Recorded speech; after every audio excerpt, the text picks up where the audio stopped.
Consider supporting my channel on Patreon for as little as $1 a month. Link below in the video description. Oh my god. Okay. So we actually just got, in the middle of the shitstorm, a really good post from Bethesda Game Studios over on Reddit. And when I say a good post, I mean a really good post. Not only are they responding well, they know that we're frustrated and angry about the state of the game right now, but they just, not only did they respond talking about the issues that they talked about previously and when those updates are coming out, the specific day that those updates are coming out, but they also covered things that people have been angry about within the last couple of days. And they've already been implementing some of the things that Reddit has been posting, such as C. Dante saying that there should be a prompt for your camp getting auto-placed into the blueprint storage section, and it should give you a prompt whether or not you want to join that server or not. They're already implementing that, which just blows my mind. So we're going to be going through this post. This comes from Bethesda Game Studios over on Reddit, and it's titled Communication Moving Forward. Hi Reddit/Followed76. We know you're frustrated and angry at the state of things right now, whether it's the issues you're running into in the game or the lack of communication about fixes, updates, or news. To be clear, this count is run by us, Bethesda Game Studios community team. Yesterday we posted to let you know that we're still gathering your feedback and, more importantly, working to get info from the team we can share. We didn't want you to think the silence meant nothing was happening. We're sorry and understand this was not the right approach, and we'll work to make a better bridge between you and the dev team at BGS. We're posting an article today that was further information about the upcoming updates that were mentioned a few weeks ago. In addition, we're aiming to get you the patch notes for these updates quicker, and we'll have them available for December 4th's update later this week. Probably Thursday or Friday. We'd like to make these articles weekly to make sure you know what the studio is working on as it relates to the issues you may be experiencing, quality of life requests you have, or new features they're excited to share. Please take a look at the below to see what we're posting today on followed.com, and as always, let us know if you have any thoughts or feedback. This article only covers high-level issues being worked on, as the patch notes will go into length into what's being fixed with each update. December 4th, 2018.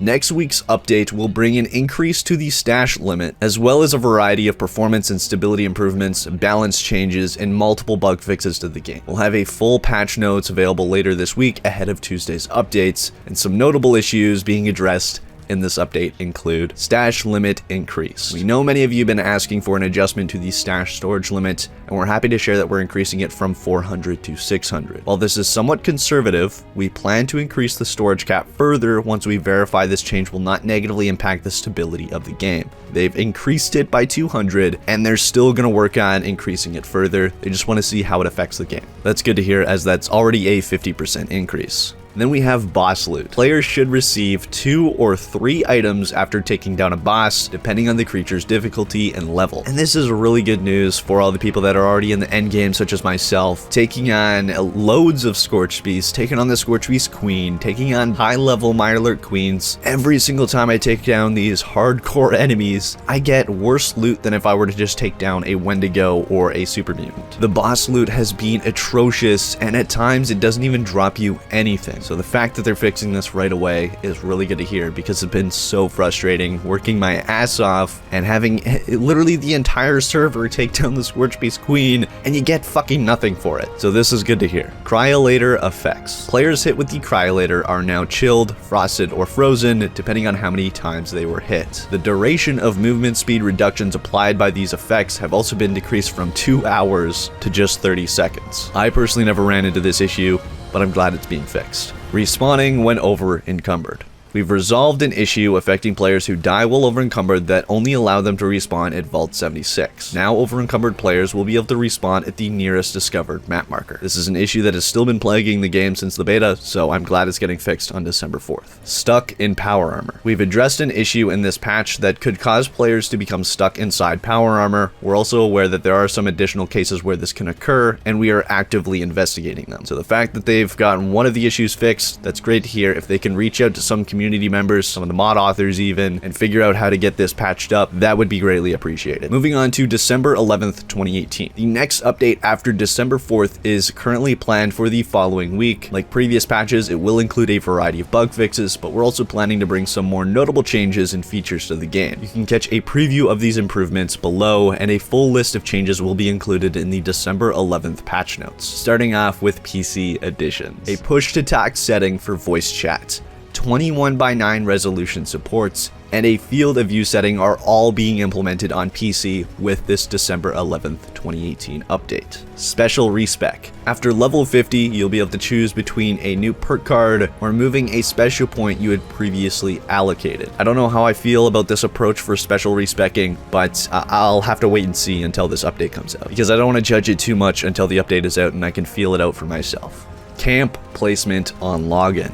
Your camp will no longer be automatically blueprinted and stored if someone is occupying your location when you log into a server. Instead, you'll receive a notification that your space is occupied. If you decide to find a new home for your camp on that server, it will be free to do so. However, if you don't attempt to place down your camp, you will be able to switch to a new server where that spot is vacant and your camp will be fully assembled and waiting for you. That is so good to hear that they're already implementing an idea that was posted just a couple of days ago on Reddit from the mod author C. Dante, who has developed a ton of amazing mods, but most notably Transfer Settlements, which was essentially blueprinting for Fallout 4. So the fact that they're already implementing this is insane to me. I have to give them props on that. And then there's the Bulldozer feature.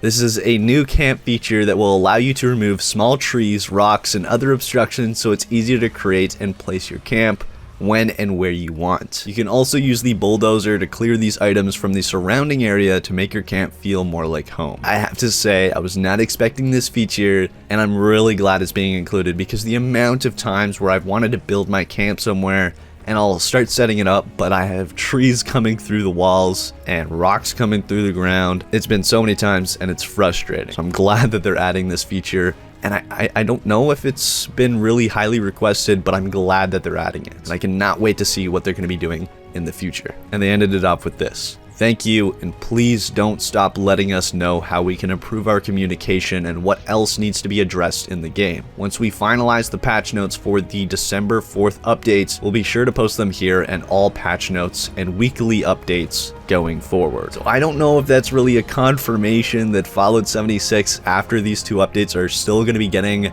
weekly updates. I feel like if they keep on doing these weekly updates, this game will end up being polished in no time. Just these two updates are going to dramatically change Fallout 76 in the way that it's played, and I cannot wait for them. And it's really exciting to see where this game goes, because it's been shit on since it was first announced, it's been shit on until now, and I feel like it's still going to be shit on. But if Bethesda can make a comeback and do it faster than No Man's Sky did it, don't take 2 years, Bethesda, okay? We need you to do this within the matter of months. It seems like you're going to be doing a good job of starting this with these next two updates. So it's exciting to see. I'm still going to hold off until they release these updates and follow through with their promises. But let me know your thoughts on all this down in the comment section below. I'm super excited for it all, so I want to know what your thoughts are on it. Well, that's it for this video. If you enjoyed, please smack that like button down below, subscribe to join the good fight if you haven't already, and ring the bell icon to stay updated on all of my future videos. It would be super greatly appreciated as always. And until next time, this is Epoxy